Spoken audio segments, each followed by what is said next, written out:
And we welcome you to the New York Arena in Midtown Manhattan for a much-anticipated main event. 12 rounds of heavyweight action. Just the opening round of 12 scheduled for tonight's bout. Teddy, I assume many times in your career, you were instructing a fighter that was going to face a fighter who just had the longer reach, flat out had it. What did you tell him? What did you try to cement in his head leading up to that fight? You know, sometimes you get caught up when you're fighting a fighter with those great, outstanding physical attributes like tallness and height, reach advantage. You start to think that only one way is the way to go. You got to force yourself to work your way in. I remind myself and I remind my fighter that you can step out and make the taller man give up his height. Walk him into traps. Big block by Big George.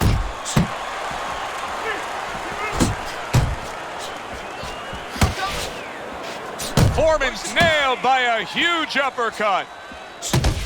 Halfway through this round here.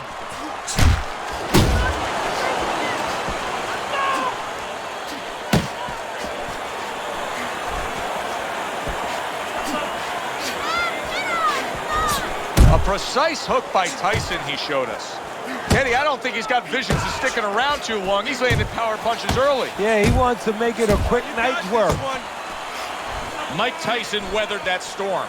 Now the question to me, does it make Tyson defensive-minded? That's good news if it does for his opponent.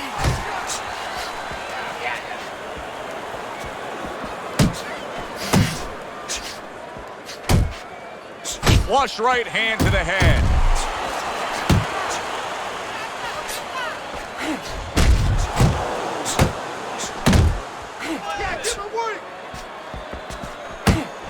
Last 10 seconds of this first round.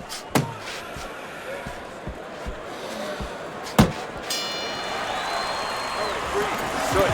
Deep breath. Deep breath. Well, he got caught by a lucky punch in that last round. It did do some damage, but now you can tell he's right back where he wants to be, fresh and ready as we start this round. I don't take lightly when a guy gets dropped, but you know what? I think he was more embarrassed than he was hurt. What a great job. He gave one right back in return. Nice work by George Foreman.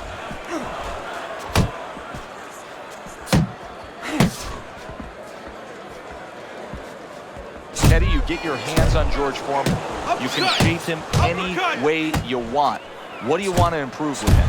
Well, first of all, you want to understand what you don't want to mess with. I think that's the most important thing to a good teacher, a good trainer. What not to touch. Obviously, his confidence that he can hurt you.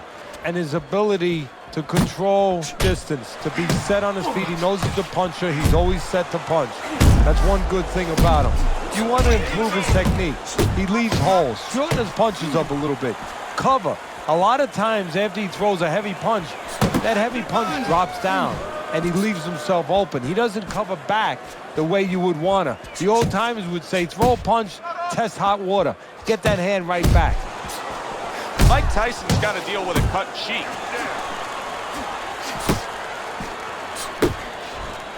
George Foreman's off mark all night long, and Teddy, he's getting tired just missing punches. Well, this is a good example. You know, we know what happens when they land, but this is a good example of what happens when they don't land.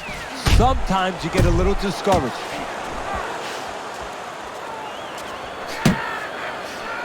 Tyson's defense, is it ever good? Look at how easy he's able to block those punches. Foreman's thumped by a left hand. Good looking uppercut that time. He's committing to the work downstairs. He puts forth a right hand. And that's the end of round two.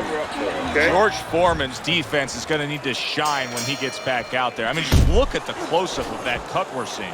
Yeah, he's got to use his legs. You're right, Joe. He's got to get out there and buy some time for those medicines to work. He brings an uppercut that really does damage there.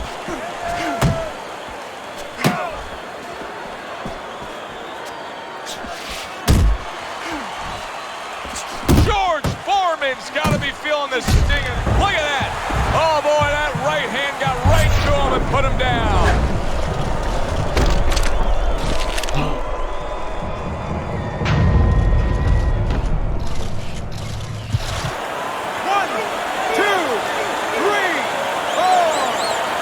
Foreman's able to get up.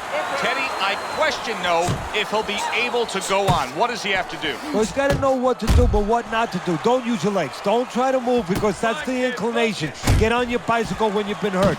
No, the bicycle's not there. You got flat tires. What you got to do is grab on the inside, clear your head. And a big right hand comes crashing home from Tyson.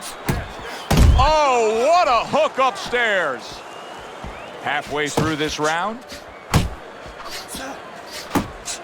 George Foreman's objective is to land that jab, and he did so right there. Get in there! A flush hook scores well for him.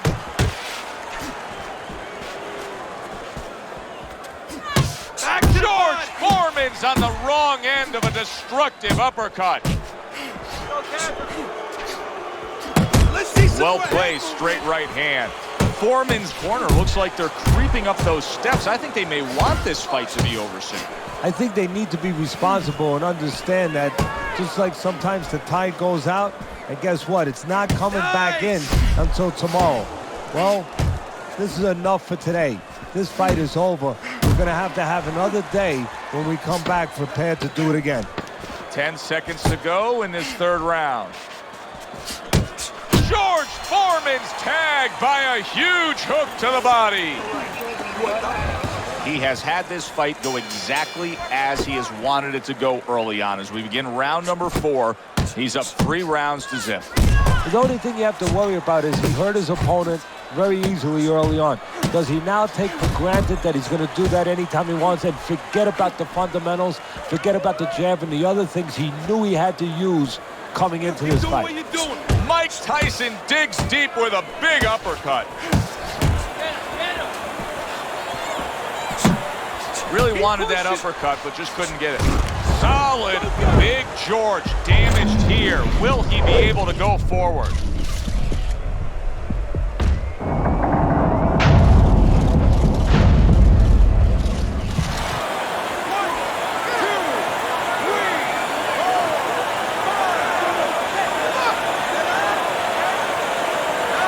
The ref stops the fight.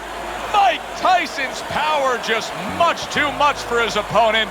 Another knockout for him. Ladies and gentlemen, by knockout, your winner, Mike Tyson.